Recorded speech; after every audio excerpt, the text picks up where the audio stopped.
I know that this is an unpopular opinion, but I really hate curriculum halls. Every time I see one, I am not thinking, oh, that looks so exciting.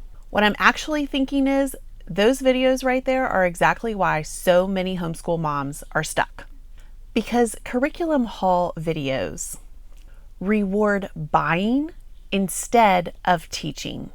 And honestly, this connects to a bigger problem I see across the homeschool world right now. We are in a crisis of mediocrity.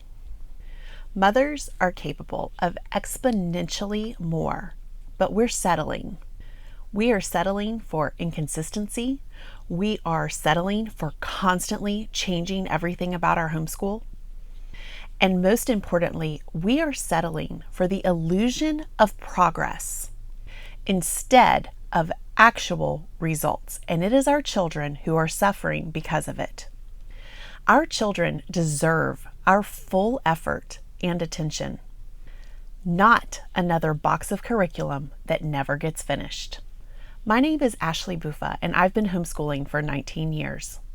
I have 11 children, and I've graduated 3 of them already. And what I've learned is that excellence does not come from having more curriculum. It comes from consistency, systems, and discipline. And that's why I'm pretty unapologetic about this. Because excellence in homeschooling should not be optional. And curriculum halls, whether we realize it or not, push us into the exact opposite direction of excellence. If you have ever bought a beautiful stack of curriculum in the summer and then watched it sit half finished, if even that, that is not the fault of the curriculum. It is an execution problem, and that execution problem, unfortunately, lies with us. This is one of the main reasons why I created my homeschool checklist protocol. To move you from a curriculum collector into actually helping your children get the work done every single day. But first, let's talk about why curriculum hall videos are shaping homeschool culture in a really unhealthy way. Problem number 1, buying versus teaching. So like I've already said, curriculum hall videos reward and really encourage buying and not actually consuming what you are buying.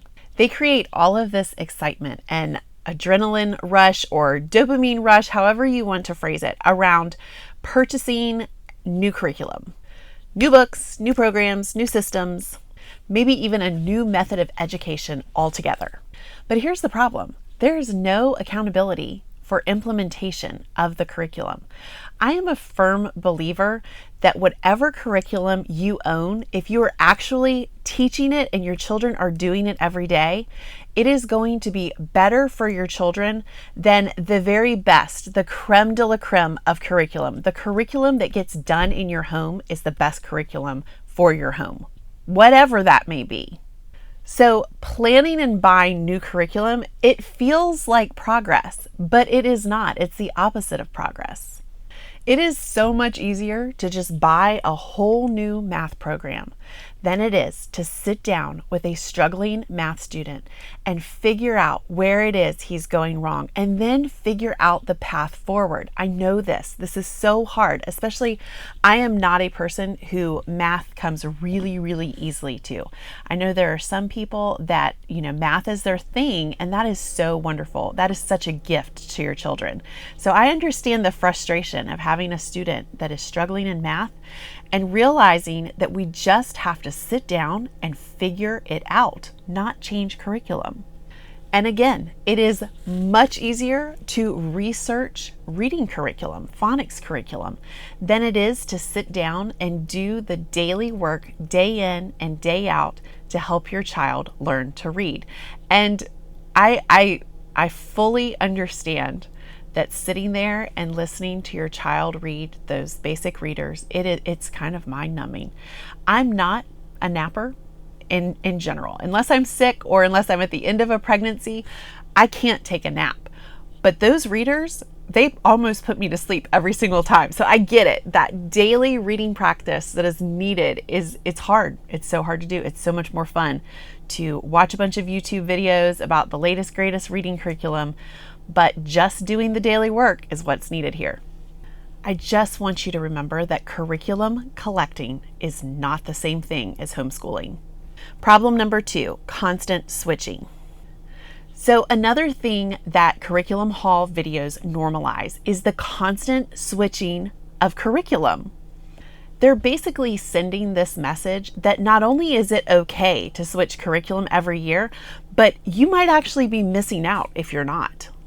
Mastery does not come from novelty. Mastery comes from consistency. And I'm not just talking about consistency for 1 year. I am talking about consistency across many, many years using the same curriculum, because there is a flow there that you're missing out on if you're constantly switching. If you are constantly changing curriculum, then your children are missing out. They never experience the power of sticking with something long enough to get really, truly good at it. Depth requires time. Repetition requires patience. And constantly switching curriculum undermines both of those. Problem number 3, aesthetic homeschool culture. Okay, the third thing that we need to remember about curriculum haul videos is they really turn homeschooling into aesthetic lifestyle content. Pretty stacks of books, color coordinated spines, seasonal themes. But here's the thing we really have to remember. Education was not created to look good. It was created to produce results within your students, to train them in knowledge and virtue, not how to be a great interior decorator. And listen, I love interior decorating. It's one of my favorite things in the world, but that is not homeschooling. You do not need a beautiful stack of books to homeschool. What you need is a child who can read, who can write, and who can do math. And most importantly, who can think. And this is really just the beginning. Problem number 4, comparison and anxiety. So for some people, these curriculum haul videos are going to feed anxiety. There are homeschool moms who are constantly wondering if what they are doing is enough, if they are giving their child the best education that they can give him. And these videos really feed into that. Moms see giant hauls and they think, maybe I'm behind because I don't have that many books. They think they need more. They start overspending and wasting time learning a whole new curriculum that could have just been spent teaching the one that they already had. And they start second guessing everything.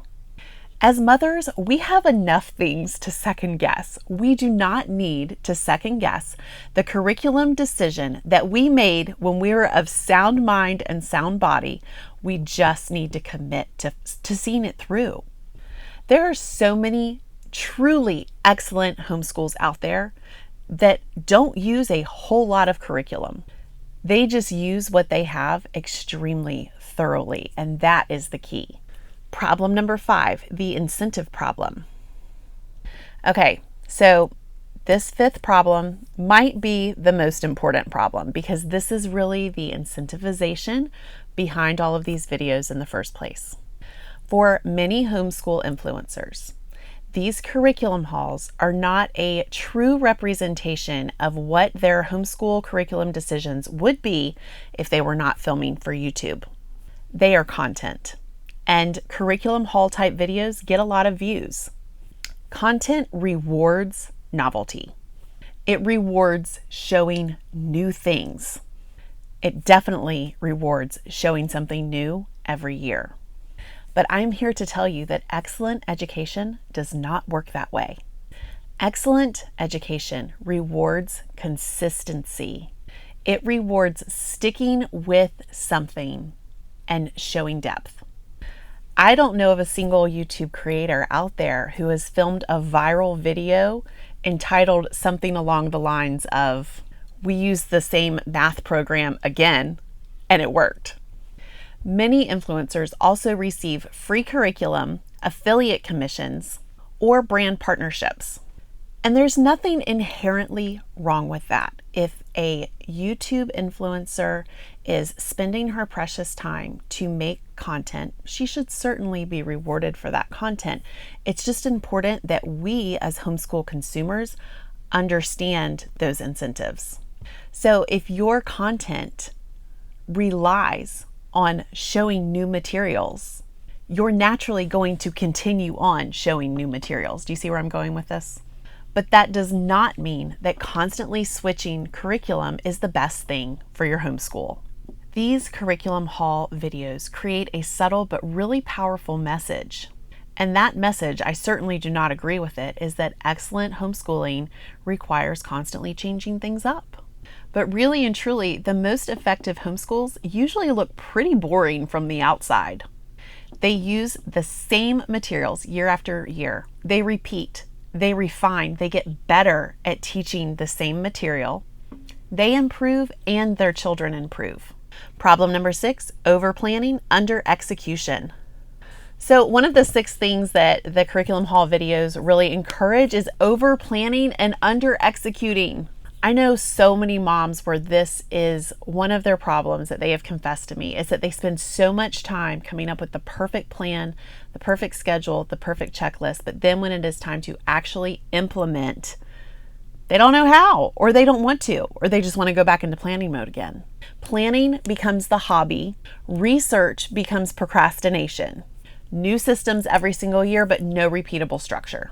I am here to tell you, as someone who is not particularly good at planning, but has worked really, really hard to improve in this area, a mediocre plan that is consistently implemented will constantly beat a sophisticated plan that's all color-coded and looks really, really nice, but leaves the curriculum sitting in the box. To be fair, win hauls are useful.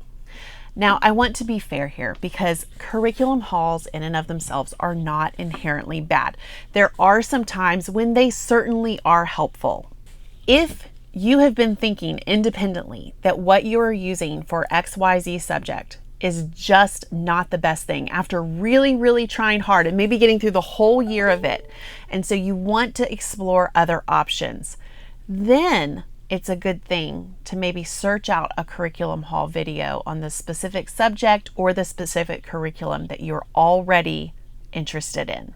They certainly can be helpful to see what is available. They can also be helpful if you have an influencer for the curriculum that you're already using and she's showing you how she uses it. Those are super helpful. I just feel like they can become harmful when they start to shape your own expectations. When they normalize constantly switching curriculum every single year, when they reward constant consumption, and most importantly, when they replace execution. This is when those hauls should be avoided. So what actually matters instead? In my opinion, it is fewer materials, but really consistent schedules, really consistent checklists that are getting checked off every single day. Same day corrections for composition and for math and any tests or quizzes that you are giving out. Making sure that your children are mastering material before moving them on to the next thing just because the schedule or the curriculum manual says it's time to move on. Repetition, repetition, repetition, and systems over novelty. These are the things that are truly going to move the needle in your homeschool. So basically, in other words, not a different curriculum, stronger leadership. So if you are starting to realize that your biggest problem in your homeschool is not necessarily the curriculum that you're using, but the fact that maybe you're just not using it consistently enough, this is why I created the Homeschool Checklist Protocol, because in my life and in my home, nothing beats a simple checklist if I just need to get things done. It gives both you and your children a clear daily plan. It creates accountability, and most importantly, it ensures that the curriculum that you have spent your hard-earned money on actually gets used. The very best homeschool years that I have had are not the years when I have purchased the most curriculum or different curriculum. The best years are the ones that I simply start what I finish and dig in and decide that we are going to get the most out of what we already own. So if you want that kind of consistency in your homeschool, I would invite you to check out the Homeschool Checklist Protocol. The link for that is in the description box below. And start turning your homeschool from constantly switching to constant progress for your children.